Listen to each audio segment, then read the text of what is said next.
Hi കൂട്ടുകാരെ, എൻ്റെ video കാണുന്ന എല്ലാ കൂട്ടുകാർക്കും സുഖമാണല്ലോ. ഞാനിന്നിവിടെ 4 മണിക്ക് കഴിക്കാൻ പറ്റിയ ഒരു ഡിഷാണ് തയ്യാറാക്കിയിരിക്കുന്നത്.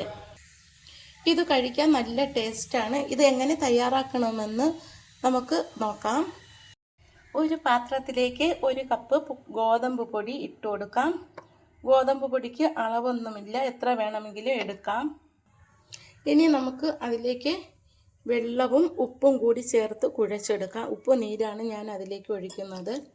ഇത് നമുക്ക് നന്നായിട്ട് കുഴച്ചെടുക്കാം. ചപ്പാത്തിക്ക് കുഴയ്ക്കുന്നത് പോലെ കുഴച്ചെടുത്താൽ മതിയാകും. ഇതുപോലെയാണ് കുഴച്ചെടുക്കാനുള്ളത്. ഇത് നമുക്ക് റെസ്റ്റ് ചെയ്യാനായിട്ട് മാറ്റി വയ്ക്കാം.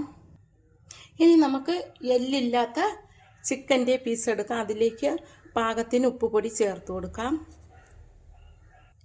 1/4 സ്പൂൺ മഞ്ഞൾപ്പൊടി ചേർത്ത് കൊടുക്കാം. ഗരം മസാല 1/4 സ്പൂൺ ചേർത്ത് കൊടുക്കാം. എരിവിനനുസരിച്ച് മുളക് പൊടി ചേർത്ത് കൊടുക്കാം. 1/4 സ്പൂൺ കുരുമുളക് പൊടി ചേർത്ത് കൊടുക്കാം. കുറച്ച് വെളുത്തുള്ളി ചതച്ചത് ഇട്ട് കൊടുക്കാം. കുറച്ച് ഇഞ്ചി ചതച്ചത് കൂടി ചേർത്തിട്ട് ഇത് നന്നായിട്ടൊന്ന് മിക്സ് ചെയ്തെടുക്കാം. ഒരു പാൻ ചൂടാകുമ്പോൾ അതിലേക്ക് ഫ്രൈക്ക് ആവശ്യമായ എണ്ണ ഒഴിച്ചു കൊടുക്കാം. ഓയിൽ ചൂടാകുമ്പോൾ അതിലേക്ക് പുരട്ടി വെച്ച ചിക്കൻ ഇട്ട് കൊടുക്കാം.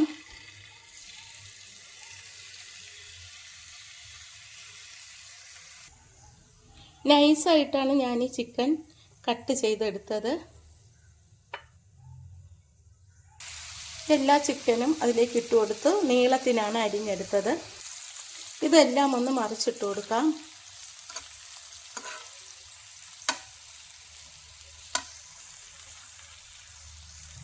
എല്ലാ പീസും മറിച്ചിട്ടു.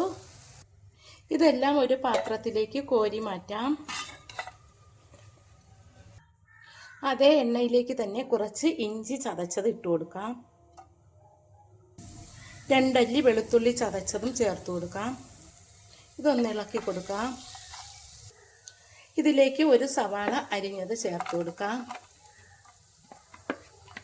ചേർത്തിട്ട് ഒന്ന് വാട്ടി കൊടുക്കാം.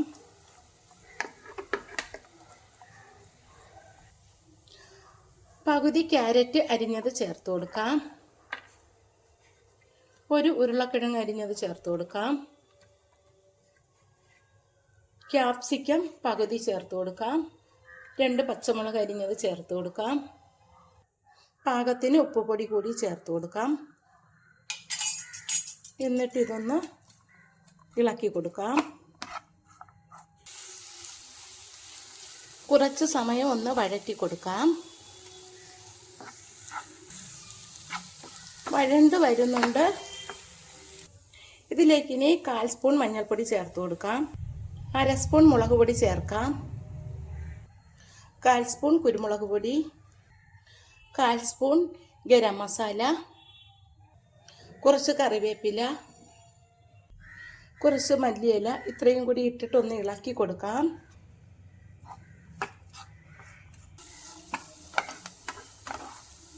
ഇളക്കിയിട്ട് നമുക്കിതൊന്ന് അടച്ച് വെച്ച് വേവിക്കാം.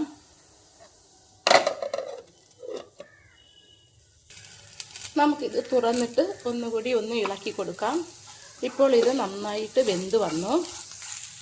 ഇതിലേക്കിനി ഫ്രൈ ചെയ്ത് വെച്ച ചിക്കനും കൂടി ചേർത്ത് കൊടുക്കാം. എന്നിട്ട് എല്ലാം കൂടി ഒന്നുകൂടി ഒന്ന് ഇളക്കി കൊടുക്കാം.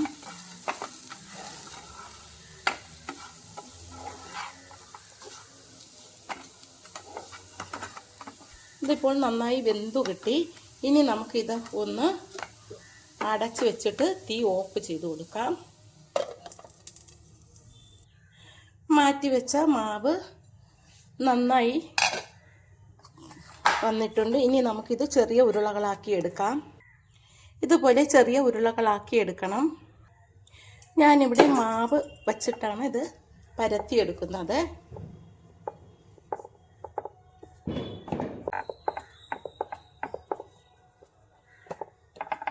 ഇതുപോലെ എല്ലാം പരത്തിയെടുക്കാം. ഇതുപോലെ നമുക്ക് എല്ലാം പരത്തിയെടുക്കാം. ഇനി നമുക്ക് പരത്തി വെച്ച ചപ്പാത്തിയിലേക്ക് ഫില്ല് ചെയ്ത് കൊടുക്കാം. തയ്യാറാക്കി വെച്ച കൂട്ട് ഇട്ടിട്ട് നമുക്കിത് ഫില്ല് ചെയ്ത് കൊടുക്കാം. ഇതേപോലെ ഇട്ടിട്ട് ഇങ്ങനെ ഒന്ന് ഇവിടെ മാത്രം ഒന്ന് ചുറ്റിയാൽ മതി. ഇവിടെ എല്ലാം ഓപ്പണായിട്ട് തന്നെ ഇരിക്കണം. ഇതുപോലെയാണ് വെക്കാനുള്ളത്. ഇവിടെ മാത്രം പൊട്ടിച്ചാൽ മതിയാകും. എല്ലാം ഇതുപോലെ നമുക്ക് ചെയ്തെടുക്കാം. ഇതുപോലെ എല്ലാം വെച്ച് നമുക്ക് ചെയ്തെടുക്കാം. ഇനി ഒരു പാൻ ചൂടാകുമ്പോൾ അതിലേക്ക് കുറച്ച് എണ്ണ മതിയാകും. ഇതിന് കുറച്ച് ഒഴിച്ചു കൊടുത്താൽ മതിയാകും.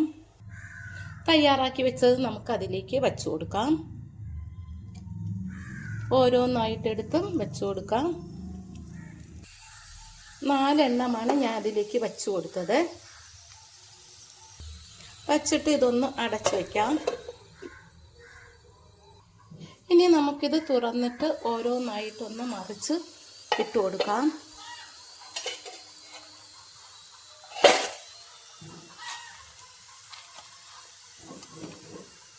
ഇതുപോലെ ഓരോന്നും മറിച്ച് ഇട്ട് കൊടുക്കാം.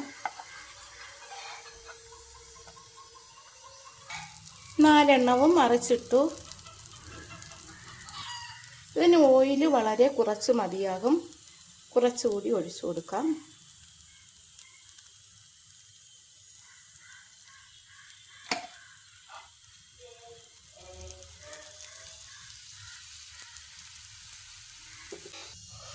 എല്ലാം റെഡി ആയിട്ടുണ്ട്. ഇതൊരു പാത്രത്തിലേക്ക് മാറ്റി വെക്കാം.